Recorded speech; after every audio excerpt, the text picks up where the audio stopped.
हमारे solar system में 8 सितारे, 6500 कॉमेट और 5,25,000 एस्टेरॉयड मौजूद हैं जो हमारे सोलर सिस्टम के गिर्द ऑर्बिट करते हैं। लेकिन 19 अक्टूबर 2017 को साइंसदानों ने एक ऐसी चीज देखी जिसने पूरी दुनिया की तवज्जो अपनी तरफ खींची। ये चीज हमारे सोलर सिस्टम में तो मौजूद थी, लेकिन ये सूरज के गिर्द चक्कर नहीं लगा रही थी, यानी ये चीज हमारे सोलर सिस्टम का हिस्सा नहीं थी। साइंसदानों ने कहा कि ये चीज स्पेस में कहीं दूर से हमारे सोलर सिस्टम में दाखिल हुई है। आखिर ये चीज है क्या ये एक एलियन स्पेसशिप है और ये कहां से आई है?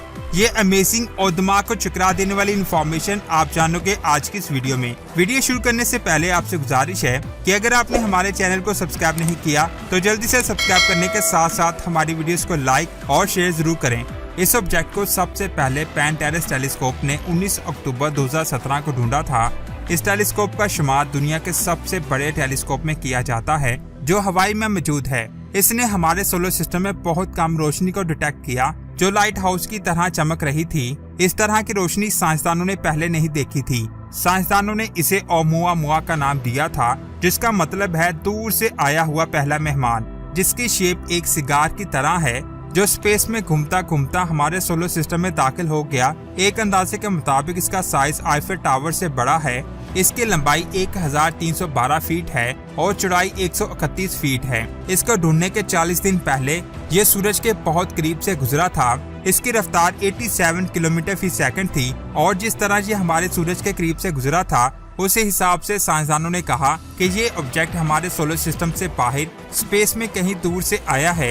ये हमारे सोलर सिस्टम में इतनी स्पीड से दाखिल हुआ कि सूरज की ग्रेविटी भी इसे अपनी तरफ नहीं खींच पाई, जिससे साइंसदान बहुत ज्यादा हैरान हुए। इसकी सबसे हैरान करने वाली बात ये है, ये कोई एस्टेरॉयड नहीं है और ना ही कोई कॉमेट है और ना ही इसका बिहेव किसी कॉमेट की तरह है। कॉमेट बर्फ से बने होते हैं। जिस वक्त वो सूरज की रोशनी में आते हैं तो उनकी बर्फ पिघल कर स्पेस में जाने लगती है, जिससे उनकी एक टेल बन जाती है। लेकिन इस ऑब्जेक्ट की कोई टेल नहीं थी।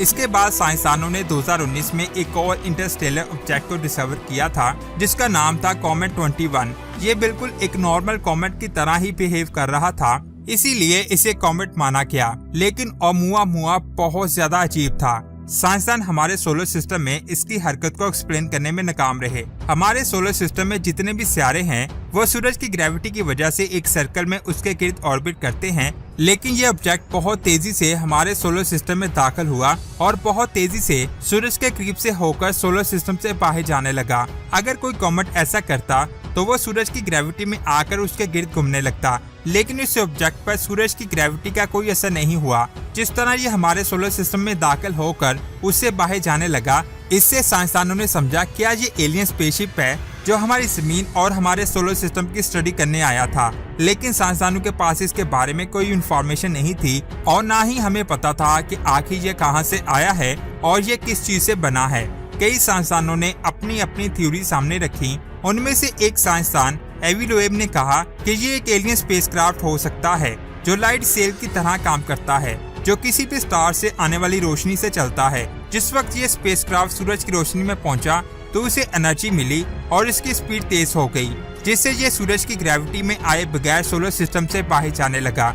ये सेम ऐसे ही काम करता है जैसे हवा कश्ती में लगे सेल से टकराती है तो उसकी स्पीड बढ़ जाती है और वो कश्ती आगे बढ़ती है। सेम ऐसे ही जब रोशनी इस पर पड़ी तो इसकी स्पीड बढ़ गई और ये तेज रफ्तार से सोलर सिस्टम से बाहर जाने लगा, जिसे किसी एलियन सिविलाइजेशन ने हमारे सोलर सिस्टम में भेजा। लेकिन कई साइंसदानों का कहना है कि अगर ये स्पेसक्राफ्ट है तो इसे सीधे सफर करना चाहिए था, लेकिन ये ऑब्जेक्ट टम्बलिंग मोशन में ट्रेवल कर रहा है, जिससे साबित होता है कि ये कोई एलियन स्पेसशिप नहीं है। एक और थ्योरी के मुताबिक ये ऑब्जेक्ट किसी बहुत बड़ी कुकी की तरह दिखाई देता है जो हमारे सोलर सिस्टम से बाहर किसी सितारे की सतह का टुकड़ा हो सकता है। 2021 में 2 साइंसदानों ने इसी थ्योरी को एक्सप्लेन करते हुए कहा कि ये चीज हाइड्रोजन आइसबर्ग हो सकती है। इनका कहना है कि आज से 40 करोड़ साल पहले कोई चीज किसी एक्सोप्लैनेट से टकराई होगी जिससे ओमुआ बना, जो कई सालों तक स्पेस में ट्रैवल करने के बाद हमारे सोलर सिस्टम में दाखिल हो गया।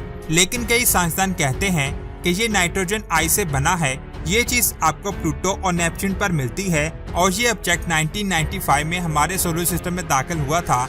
लेकिन कई साइंसदानों का कहना है कि अगर ये नाइट्रोजन आइस से बना है तो सूरज के करीब जाने पर इसका 95% हिस्सा मेल्ट हो जाना चाहिए था, लेकिन इस ऑब्जेक्ट का 1% मास भी मेल्ट नहीं हुआ। तो आखिर ये क्या है? क्या ये एलियन स्पेसशिप है या फिर किसी सियारे का टुकड़ा?